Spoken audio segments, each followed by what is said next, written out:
of acquired heart disease, okay? So acquired means these things, the heart structurally was normal at birth, okay? This is something that developed later. Now, however, heart failure could be a complication of one of those acquired congenital defects, okay? So the congenital defect is congenital. The heart failure would be acquired. Does that make sense to everybody? Okay. All right. These are the ones we're going to talk about. Heart failure is our most common. Infective endocarditis, rheumatic fever and heart disease, Kawasaki's disease, and cardiomyopathy we'll touch on a little bit. Hyperlipidemia, we're not really going into that too much. Hypertension, we're not going into that either. So the four that are bold are the four most important, okay? All right. Heart failure. All right, so symptoms can appear anywhere from 4 to 12 weeks after birth, okay, depending on what that other defect is. But this is failure to thrive, poor weight gain, activity intolerance is not, they're not having good activity intolerance, okay? Developmental delays, positive prenatal history, positive family history of cardiovascular disease, all right? So, by definition, heart failure just means that the heart is failing to provide oxygenated blood to all the necessary things that it's supposed to, okay? All right, what are we going to assess? Poor feeding, poor growth, or failure to thrive. So if a baby can't eat, are they going to grow? No. Tachypnea, so they may or may not have that. That's what that plus or minus means. Increased work of breathing, tachycardia, diaphoresis, crackles, hepatomegaly, polycythemia would be more chronic, cyanosis, modeling, poor or unequal pulses, a murmur, extra heart sounds. So S4, I played that for some of the SimLab groups. That's your gallopy heart sound, right? S3 is normal in kids. No one should have an S4. All right, y'all learned that in health assessment, I hope, okay? All right, sternal lift, nausea, vomiting, clubbing. All right, I have one more that's not on here, but it's a cough. All right, if you have fluid in your lungs, do you think it's normal to have a cough? All right, so I'm gonna tell y'all, I took care of a little boy this past spring, okay? He had a history of asthma, but he also had mitral valve stenosis, okay? So he came into the office, and it was springtime, okay? So everything is yellow outside in the south. So came in, mom is a nurse anesthetist, okay? So this is an educated mom. He came in, and she's like, look, I've been giving him all of his asthma medication. He's doing Singulair. We're doing his preventative medicine. I'm giving him albuterol every day, and he still cannot stop coughing. And I'm like, okay. So I'm like, all right, give him a breathing treatment in the office. He sounded better after the treatment, okay? So I'm like, man, this is like a really bad, like, asthma exacerbation. So put him on some prednisolone. And I don't normally get a chest x-ray on my asthmatic patients. Not always, okay? Sometimes if I'm worried about a pneumonia, I will, but it's not like standard practice to send a kid from the office to the hospital to get a chest x-ray. But something just told me get a chest x-ray on him. So I did. Of course, it's a Friday afternoon at like 4 o'clock. Mom takes him, gets the chest x-ray. They call me from radiology, and they're like, he has fluid overload in his lungs. Mm-hmm. He's in heart failure. And I was like, what? Well, I knew he had mitral valve stenosis, right? So I called Dr. Dodgen, which is our local pediatric cardiologist, on his cell phone at 5:30 on Friday night. I'm like, hi, sir. I have one of your patients. He just had a chest x-ray for what has been a cough for like the last 6 weeks. And I said, we've been treating, mom treated it like an exacerbation of asthma, but that is not the case. He actually is in fluid overload. So we had to send him to the ER at nighttime to get an echo of his heart. They started him on Lasix, and his exact words to me were, I knew his valve was going to fail at some point. We've just been waiting on him to be symptomatic before we put him through surgery to replace it, okay? So he was waiting on this, right? Like they knew, he was kind of waiting on it. I did not expect, though. He didn't sound like your typical, like, heart failure, any of these symptoms. He had none of them, okay? okay? He didn't even have crackles in his lungs that supported the x-ray, okay? Just a cough, that was it, all right? So, it's not on there because your book didn't list it, but I want y'all to know that a cough can be a very subtle sign, especially in kids, okay? All right, typically though, you're going to have tachypnea and tachycardia, and kids are gonna be your first sign, all right? We already talked about rapid weight gain could be a sign if they have fluid overload, right? But a lot of times they're gonna have decreased weight. And then do you expect normal blood pressures in your upper and lower extremities if your patient has heart failure? No. Okay, do you expect equal pulses? No. Okay, equal capillary refill? Okay. All right. How are we gonna manage this? Well, we wanna improve their cardiac function. We wanna remove any accumulated fluids, and we do that with what medicine? Lasix, right? We want to decrease cardiac demands, and we want to improve tissue oxygenation. All right, management of the heart, improve cardiac function. So digoxin, right? Y'all remember that med? Yes? All right, there is something different though. What heart rate in an adult do you not give dig for? 60. Okay, in kids it's different, and you need to learn the number, all right? Their heart rate is higher, right? If I have a baby whose heart rate is 178, am I gonna wait until their heart rate is 60 and they're perfusing 3 times lower than what they're supposed to before I hold their digoxin? Absolutely not. So it makes sense, right? So it's gonna be 90 for infants and 70 for older kids, okay? And that's just related to their heart rate being different than your adult patient. Is that highlighted? Yeah. What do you think that means? It's gonna be on the test. Probably. Maybe, I don't know. All right. Check your apical pulse for 1 minute. Calculate and administer the dose correctly. These calculations are important in all medicines, but especially this one, right? Observe for toxicity. So we have a very narrow margin for safety when it comes to dig, right? I know Dr. Morrison taught y'all all about that, okay?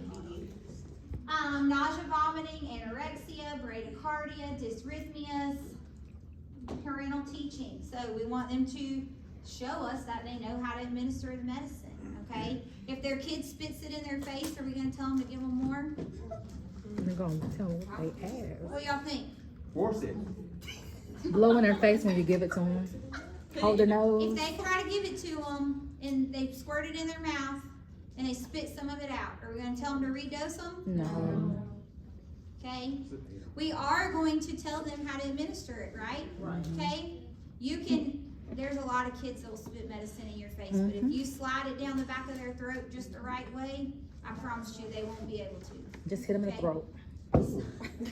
So, I rub my dog's throat when I give her pills. But you're gonna slide it down the back, all the way to the back, bypass the tongue, and then you're just gonna squirt small amounts, okay? In order to do that though, you're gonna have to use a really tiny, like 1 cc syringe to get it back there, okay? All right, ACE inhibitors reduce afterload and indirectly reduce preload, right? Beta blockers block epi and norepi, allowing the heart to relax. That means it beats slower, it beats with less force, it has decreased contractility, and it reduces the workload of the heart and the oxygen needs. Yes? Okay. All right, this is just another ACE inhibitor refresh. This is a beta blocker refresh, another beta blocker refresh. Those are just on there because if they are on your peds HESI, I just wanted you to remind yourself to study those, okay? That's just why I threw that on there, all right?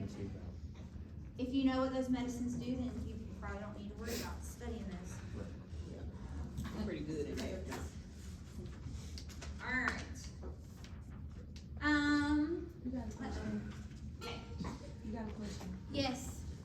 So if they're having a heart failure in the first few weeks of life that's related to one of those defects, and we treat it based off the type of defect, these treatments are for later in life when it's. Yes. So, or they could potentially, no, they may still do an ACE inhibitor, a beta blocker, or DIG, even in the first few weeks of life to help improve those heart failure symptoms. But you're right, that's just putting a Band-Aid on it because ultimately the treatment is gonna be to correct whatever the defect is, right? Yes? Okay. All right, so we're gonna remove accumulated fluid. So that's Lasix. It's a loop diuretic, got a big excretion of electrolytes and water in the urine, so you have to be careful with what lab. Okay, potassium too, right? Alright, then you have diuryl or chlorothiazide. This is a thiazide-like inhibit reabsorption of of sodium and chloride in water. Then you have aldacon, which is a weak diuretic, so it's supposed to spare your sodium, your water, and your potassium. Fluid restriction, so your adult patient with heart failure, you really restrict their fluids, right? In kids, because of the risk of dehydration, we really don't do that, okay? That's different, all right? If they're thirsty, we're gonna give them the fluids, okay? Sodium restriction in your adult patient, you're gonna be like, you get a no sodium diet, right? Like they get the nasty hospital food with no salt on it, okay? But in kids, we don't do that either, all right? Just because their electrolytes imbalances are so fine and things can go wacky so quickly, that we just don't do that, okay? We're not gonna restrict their fluids and we're not gonna restrict their sodium. So that's on there because I want y'all to realize that that's different in kids than it is in adults, okay? All right, and then we want to decrease their cardiac demands. So we want to avoid cold or heat stress. We want to treat infections, reduce their effort of breathing, sedate them if they need it based on a really severe heart failure if we're waiting for that surgery. Decreased environmental stimuli, and then feedings are going to be a little bit different. One thing that we will do in kids, so your normal breast milk and formula is 19 calories per ounce. Okay, so sometimes in these kids we might mix their formula. So if you've ever mixed a baby bottle, you know it's like 2 scoops per 2 ounces. So we mix it a little differently. So we may do like 3 scoops and make it 24 calories or 27 calories. That way they're getting more bang for their buck, but less fluid volume that they're having to take in. Okay, because we already know growth is going to be a problem, right? We already know they're going to struggle with feeding, so maybe they're not going to finish their bottles because they tucker out at the end of it, okay? Wouldn't that make it thicker? It does make it thicker, which can cause constipation. All right, and then we want to improve their tissue oxygenation. So how do we do that? We improve their myocardial function using the prior slides. We lessen their oxygen demands. We alter their feedings, we minimize their stress, we keep their temperature regulated, and we avoid any preventative insults. Oxygen is going to be ordered as needed to keep their SpO2 whatever is indicated, okay? So in these kids with these defects, the doctors are going to give you a specific O2 range, like keep the SAT between 76 and 86, okay? Or keep the SAT, we already know most of them, their SATs are not gonna be your normal 95 to 100, okay? They're gonna have their specific baseline, and so you're gonna adjust the oxygen for that. Do remember though that oxygen is a drug, that's why you need an order for it in the hospital, okay? It is a pulmonary vasodilator, which means it decreases pulmonary vascular resistance, which means it increases pulmonary blood flow. So go back to all those defects we just talked about and just know that all of this can be affected just by simply applying oxygen, okay? Which means it could help or it could hurt your patient depending upon whatever heart thing they have going on, right? Okay. All right. Infective endocarditis, all right? Y'all know what this is? Have y'all learned about this before in your adults? Okay. So basically we have an infection of the valves and the inner lining of the heart. This is going to be organisms can enter the bloodstream through any infection, so that could be brushing their teeth, the UTIs, surgeries, catheters, or needles, okay? Congenital heart defects, so your septum or valve defects, or anybody that has a prosthetic valve is going to be at increased risk. So if you've ever been to the dentist and you filled out paperwork that says like, do you have a cardiac defect?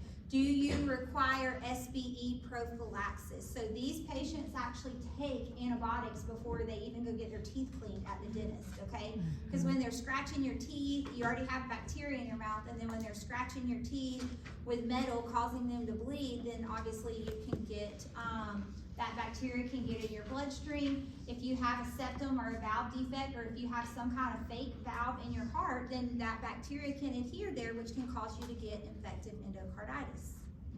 All right? So, causative agents are bacteria. Bacteria mean you have to be treated with antibiotics, yes? Okay. All right, strep or staph is going to be your most common gram-negative bacteria. You can also see some fungal infections sometimes, okay? And this is just a little picture, okay? So think valves, think central lines, infective endocarditis. So this kid actually has like a central catheter that's going into the heart, okay?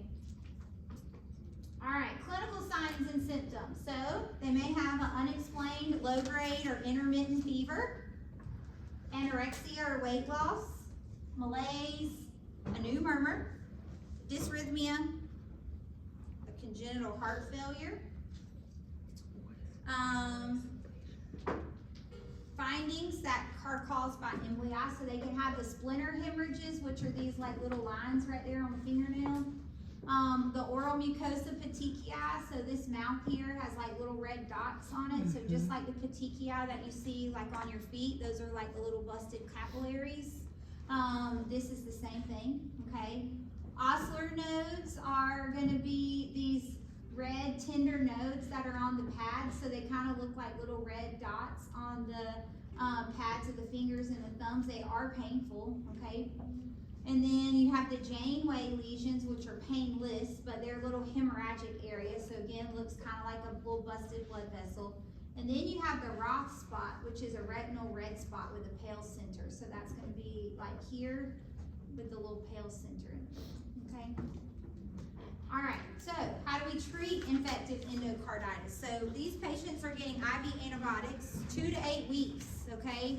So we're talking like they get a PICC line, they get a central line, they go home with that. They're gonna get periodic echoes to monitor their heart function. They're gonna get chest x-rays, blood cultures, periodic blood cultures to monitor their response, okay? If you have an infection in your heart, do you think that that infection is going to show up on a blood culture? Yes. Yes, okay, that's how they're going to tell what bacteria is causing the infection, is by doing a blood culture, okay? And then plus or minus surgery. So if they have a damaged valve because of this infective endocarditis, then they're going to have that valve replaced so that their heart can function normally. All right, so how do we prevent this, or what do we do about it? So prophylactic antibiotics to whatever this is, at-risk patients prior to dental or invasive procedures. We're going to give it 1 hour prior to the procedure. So people that would qualify is previous infective endocarditis, any kind of prosthetic valve, or any kind of congenital heart disease patients per criteria. We would want to also encourage them to have a medical identification bracelet or card. Okay? Yes, Shamari? You said that they're gonna go home with their IV antibiotics through a PICC or central line, but wouldn't that still put them at risk for the infection? Yes. Sure. Alright. Okay, no, you're good. Yes, it would. So they're not gonna, if you had a central line and you got infective endocarditis, that one's gonna come out, right? Then they would do peripheral for a while until they got the bacteria down, but then they're gonna go ahead and probably insert a new one somewhere else, and then yes, you would be on that long term. Okay? Would this put them at risk for doing septic or super? Yes, yes. If you have active bacteria circulating through your bloodstream, you are absolutely at risk for sepsis and all the things that come with that, if they're not treated. Yeah. Okay. All right, now we're going to talk about rheumatic heart disease, okay? How do you get this? You may know? From a fever. Untreated strep infection, okay? So we talked about strep throat in our respiratory lecture. We're going to talk about the kidney problems it can cause next week, but today we're going to talk about the heart problems it can cause, okay? So you first get strep throat, and then it leads to rheumatic fever, and then it can lead to rheumatic heart disease, okay? Rheumatic fever is an inflammatory disease from an abnormal immune response during a group A strep infection. It occurs 2 to 6 weeks after the infection. That is important, okay? That is a question as the nurse that we need to ask them. Have you had a recent strep infection? Okay? Self-limiting, right? Rheumatic fever, okay?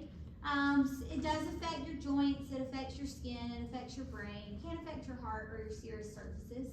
Rheumatic heart disease occurs in 3% of rheumatic fever cases, okay? So first you gotta have strep, then you gotta develop rheumatic fever, which is gonna be all this like joint achy stuff, okay? And then 3% of people that get that are gonna get rheumatic heart disease. So the chances are pretty slim, but there's still a chance, right? All right, and then that is gonna cause cardiac valve damage. Usually the mitral valve is the valve that we're gonna see damaged. Most common complications of rheumatic fever. All right, it's an autoimmune response. So that's what's happening, is the antibodies that are supposed to be fighting the infection then decide to attack the heart for whatever reason, okay? It can also affect the brain, skin, and the joints. Recurrent infections can cause cumulative inflammation and damage to the heart. So for these people that develop this, they're going to be on antibiotics to prevent the development of rheumatic heart disease. So we have to treat the infection, okay? All right, often school age, 5 to 15. Why? Because that's most time you get strep throat. Okay. Number one, we already know that we don't swab for strep throat under the age of 2, right? Because they don't really have tonsils, okay? And then yes, 5 to 15 is when they're in school, put their hands in their mouth, or they're sharing their drinks with their friends, or the teenagers are kissing other people, like whatever, right? Then you're sharing their saliva, which is how you get strep throat, okay? Whether it be through hand contact, touching something, putting hands back in mouth, or whatever. All right, rare in kids less than 3. Jones criteria, all right? So we have to look at this. So we have major criteria, and then we have minor criteria, okay? So if you look at this, it spells out Jones. So joints, and then this is your little heart, carditis, nodes, E, and then this chorea stuff, all right? So polyarthritis, carditis, so a new murmur, tachycardia, some type of cardiomegaly or a rub. Then we have subcutaneous nodules. Then we have erythema margicum. Then we have this chorea, which is limited movements. Okay. Then we have our minor, which is going to be arthralgia, so joint pain, fever, and then they're going to have elevated ESR, elevated CRP, and our abnormal EKG. All right. So they have to have 1 major and 2 minor, or they have to have 2 major in order to get diagnosed with this. Okay? Yes? Do those labs go for either minor? No, the labs fall into the minor. These are the minor criteria. So they either have 2 of these, or they have 1 of these and 2 of these. Okay? And then they also have to have some type of evidence that shows they have a group A strep infection. Okay? All right, treatment for strep. The primary treatment is going to be penicillin, okay? Aspirin and steroids are controversial to combat inflammation. Bed rest in the acute phase, because if we have some type of infection affecting our heart, do we want them to exert themselves? No, okay? The affected are susceptible to recurrent rheumatic fever and further heart damage. So these people are going to get prophylactic antibiotics, sometimes for years, just to prevent them from getting recurrent strep infections. Because you're talking about a 5 to a 15-year-old that is going to go back to school and be exposed to strep again. Yes? So sometimes they'll do a low dose daily antibiotic, just like we do for like our sickle cell kids in the first few years of their life. And they'll be on that every day to hopefully prevent them from getting another strep infection, okay? All right, any questions?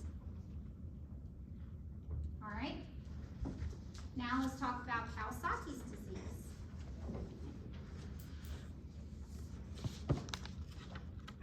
All right, this is acute systemic vasculitis, okay? Inflammation of unknown etiology. So that means we don't really know why this happens, all right? But it is thought to be triggered by an infection, and then this is the autoimmune response that comes out afterwards. There are usually seasonal outbreaks.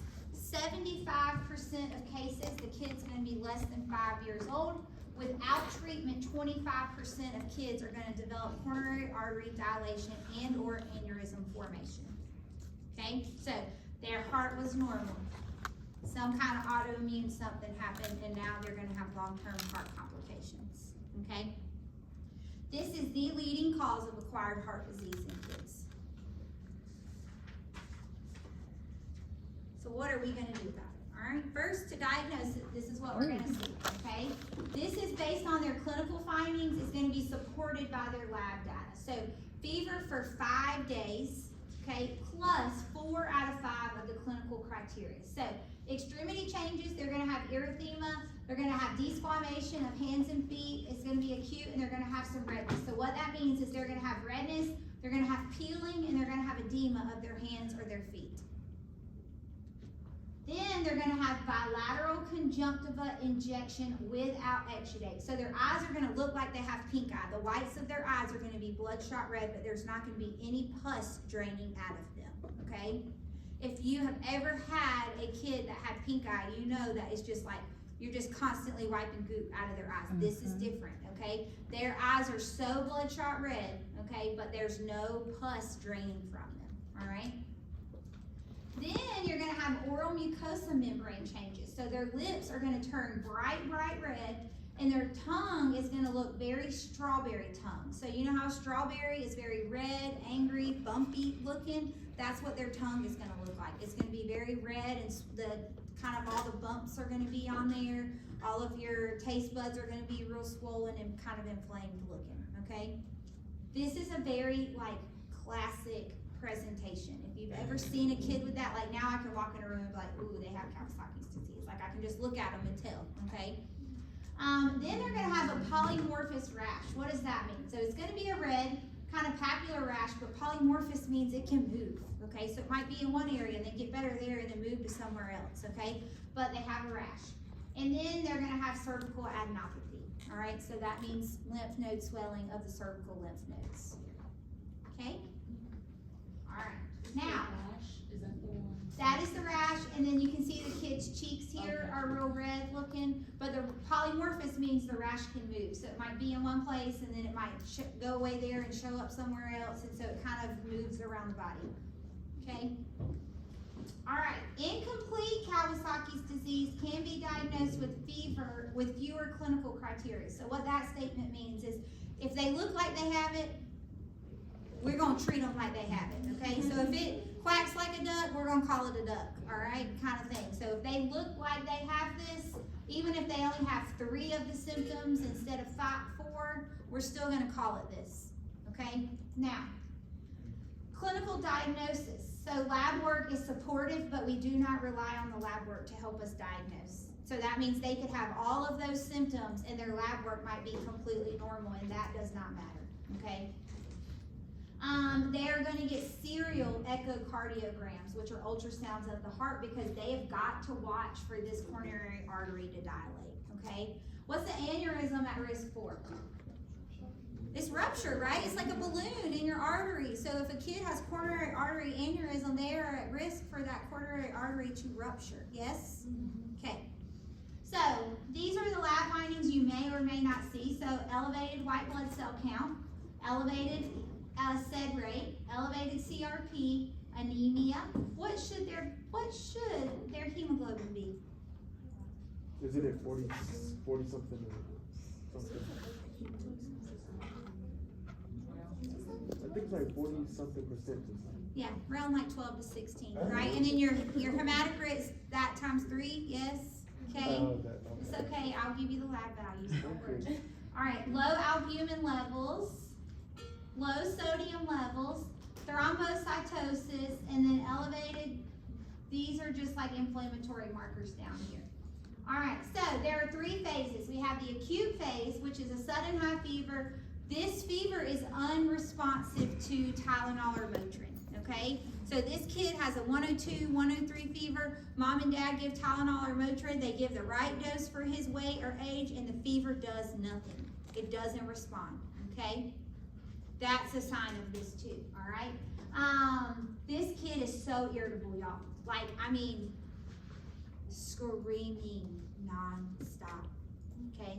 These kids are so fussy, they're so unconsolable. Tylenol does not touch their fever. It does not help with their pain. They are just mad at the world, okay? They are crying non-stop. Are we gonna put them beside the nurse's station? No. This is where you're gonna do all of the decreased stimuli stuff, okay? So we want it to be calm in their room. We want to cluster their care so we're not bothering them. We are going to want to, limit visitors, keep it quiet outside their room. If they're asleep and I'm due to do vital signs, I'm gonna try to do those without disturbing them to the best possible.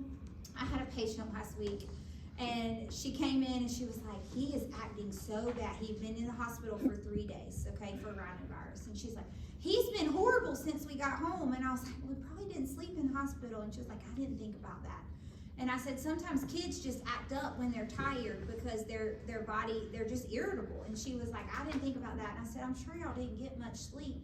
And she was like, no, the nurses even came in the room just to get pieces of paper that they left on the desk. Okay, this is probably a kid we don't want to do that for, right? Like, if he's asleep, we don't want to go in his room unless we just absolutely have to, okay? I'm sure the nurse probably left her vital signs on the desk or something. Like, it was probably something she really needed. But the mom was like, I fought for 2 hours to get him to sleep, and the minute he dozed off, she walked straight in to get her paper. And she wasn't even quiet about it. She was yelling at a nurse in the hallway while she was getting it. And I was like, so we want to use our better judgment about stuff like that, okay? Clinical symptoms are then going to evolve. So then we're going to have a subacute phase. So it's going to last from the end of the fever through the end of all of the Kawasaki disease signs and symptoms. The kid is still going to be irritable. The coronary artery is either going to dilate, it's going to appear, or it's going to increase, but we're going to see that formation happening. And then we have the convalescent phase, which means all of their clinical signs have resolved, but the lab values are still not quite normal, okay? This is going to end when the lab values have returned to normal. It takes about 6 to 8 weeks, okay? These phases are important because our treatment is going to be different based off of the phases, okay? Yep. Would you see a lot of viral seizures? You could, because the fevers are not being reduced from the, and the kid is of that age, so you absolutely could. And then you can't, you're not able to treat the fever. When you treat it, it's just not going anywhere. Yep, absolutely. All right, so treatment is going to be IVIG. All right, y'all remember that? We did it for what other disease process? I don't remember that much, but It was in that lecture, but it was not thalassemia. Was it the one with the H? It was ITP, remember? Okay, that's going to be on your HESI too, so please go back and read those lectures. Okay, all right, so IVIG, okay, what's the key findings we need to know for that as the nurse? which one? I want to answer that. What can they not get for 6 to 12 months after we give them IVIG? Live vaccines. What are our live vaccines?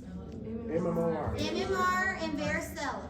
Okay. All right. Same, different disease process, same medication. All right. So we're going to do a single infusion of 2 grams per kilogram over 10 to 12 hours. All right. Then we're going to retreat that if they still are febrile.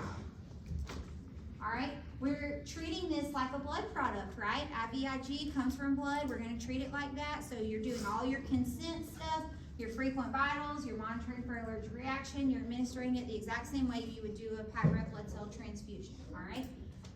Now, we are giving aspirin. Do we give aspirin to kids? No. But we do with this disease, okay? So would you be worried about? Yes, Okay. because this is maybe an infection that caused this, but the risk, everything we do in medicine is risk versus benefit. So in this case, the benefit of giving the aspirin to preserve their heart outweighs the risk of giving it for the consideration of Ray's disease or whatever, okay? All right, so high dose, all right, 80 to 100 milligrams per kilogram per day for inflammation, okay? Once the fever subsides, we then switch to a low dose. That's going to be your antiplatelet dose, and this is 3 to 5 milligrams per kilogram per day. 80 to 100 is a lot, right? Yeah? Okay? And then we're going to stay on that low dose aspirin until the platelet count returns to normal. So this is going to be 6 to 8 weeks. Okay? Remember I told you the timing mattered because it affected our treatment. So our treatment is we're going to change how we're treating it based on the phase of the disease that they're in. Okay? And then it's going to require long-term monitoring of coronary arteries with echocardiograms. Okay? Because we have to continue to watch those coronary artery aneurysms even as the child grows and then to adulthood and everything. So they just bought themselves a lifelong relationship with a cardiologist. Okay? All right. Nursing care. Minimize skin discomfort. We can do cool cloths. We can do unscented lotions. We're going to make sure that they're in soft, loose clothing for that rash and that hand and foot irritation. Okay? Mouth care. We're going to use lubricating ointment to the lips. So that would be like your Vaseline, petroleum, even the like lanolin stuff that they use, like the nursing balm that they use for moms works well. Clear liquids and soft foods. Do you think we're going to give this kid orange juice with that inflamed mouth? No. Okay, all right. The patient irritability is going to be the most challenging problem, okay? For the patient, for the nurse, and for the family that is trying to take care of the kid too, all right? The parents are going to need to be supported because taking care of a inconsolable child is going to be difficult for them. They may need breaks, y'all.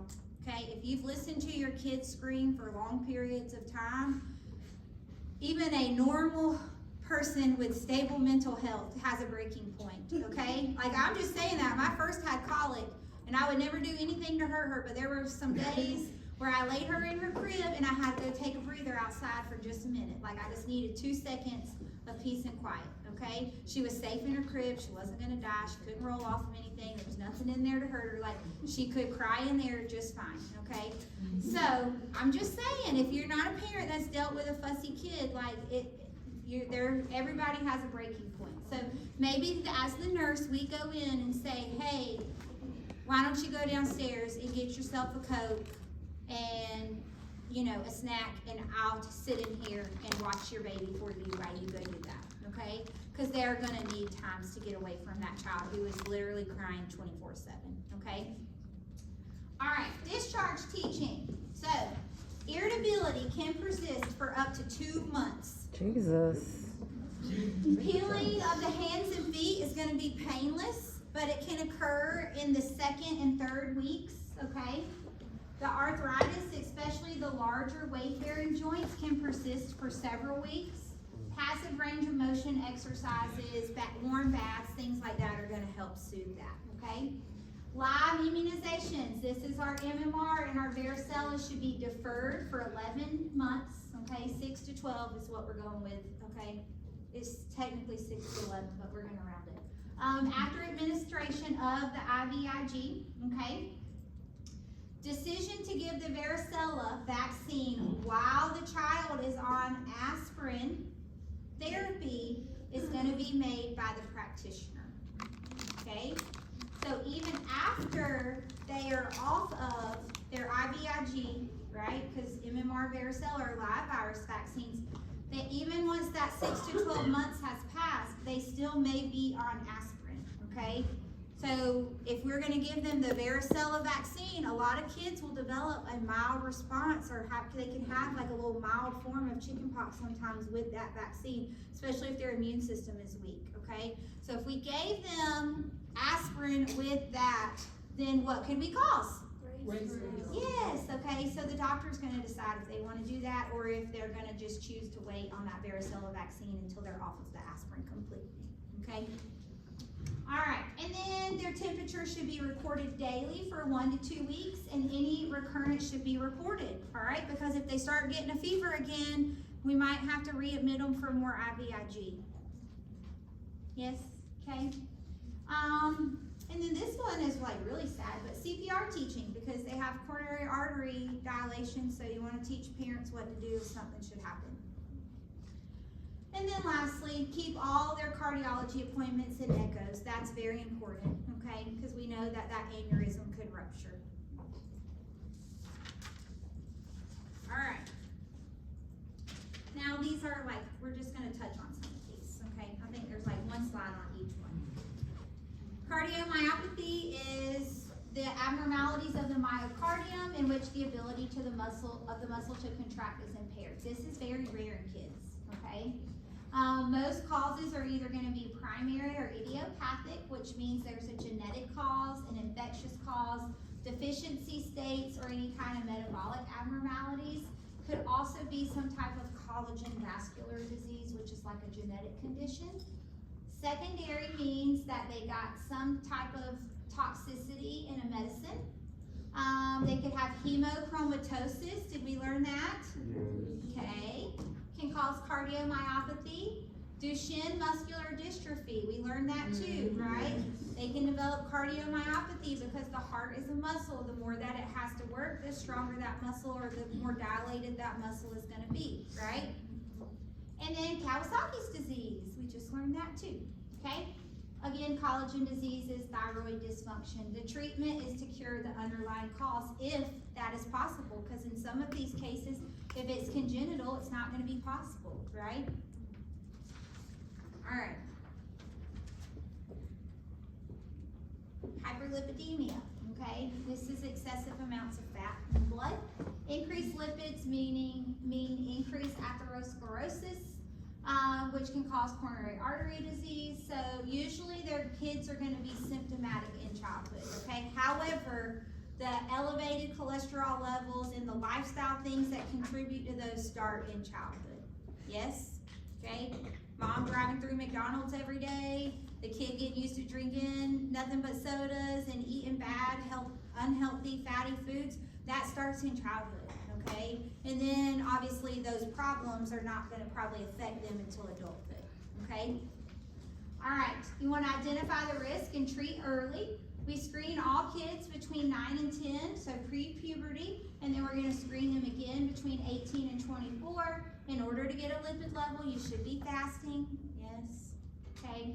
No febrile illness within the past 3 weeks, because that can skew that, so sometimes that's hard in children. Treatment is ideally lifestyle modification, okay? So we tell them to reduce a number of fatty foods that they're eating. So instead of fried chicken, we do grilled chicken type things, okay? Restrict intake of cholesterols and fats, increase whole grains, fruits, and vegetables, exercise, don't smoke or avoid secondhand smoke, but kids don't have control over that, do they? Okay, can't help what they're exposed to. And if there's no response to lifestyle, then we can put kids on cholesterol medications, okay? All right, hypertension. This is a blood pressure that is consistently or persistently greater than the 95th percentile for their age. Pre-hypertension is between 90 and 95th. Primary is more common post-puberty and those with risk factors. So secondary has an identifiable cause, okay? Pediatric hypertension is usually secondary to a structural abnormality. So renal disease, don't our kidneys control our blood pressure? Okay. Cardiovascular disease, so some of these things that we've talked about could cause hypertension. And then an endocrine or a neurological problem. We'll talk about some of those next week, all right? Blood pressure screenings, okay, are done. Every kid over the age of 3 at their annual well child checkup should have their blood pressure taken, okay? That does not mean that blood pressure is not a vital sign that we can just do whenever we need to, okay? It just means that we turn it into a screening tool to check for hypertension at age 3. All right. Oh, initially, okay, if we were worried about co-arc, then we would do 4 extremity blood pressures would be taken and recorded, right? Because it might be different. Remember the co-arc, the little kink in the aorta? Mm-hmm. Okay. Oh, okay. All right, hypertension. secondary, so diagnose and treat the underlying cause. Primary hypertension, lifestyle modifications. If they're unresponsive to lifestyle modifications, then we can do medication if needed. Those would be your beta blockers, your calcium channel blockers, your ACE inhibitors, or your angiotensin receptor blockers. I'm not going into all of those medicines besides just telling you the classes. Okay? Oh, and a diuretic, because diuretics can lower your blood pressure too, right? All right, the end.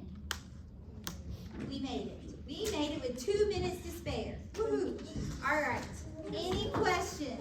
Okay. I know you've already said this so many times, I just wanna make sure, so with the major and minor, those elevated labs are part of the minor, and it has to be. For the Jones criteria, which is rheumatic fever, yes. For the Jones criteria, the labs matter. For the Kawasaki's disease, the labs don't matter. That's all you should focus. Like, understand the criteria, but that's our main difference, right?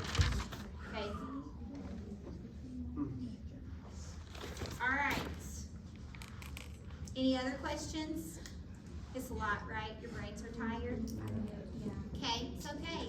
Take a minute. Ms. Thompson does not have a heavy lecture for y'all today, because we knew that y'all would be brain dead after this. She's coming, but it's not like a whole bunch of, you're not gonna listen to her for an hour, I don't think, okay? Her stuff is quick. So, y'all take a break. If you need me, so if something just went in one ear and out the other, and you need me to further explain, then email me.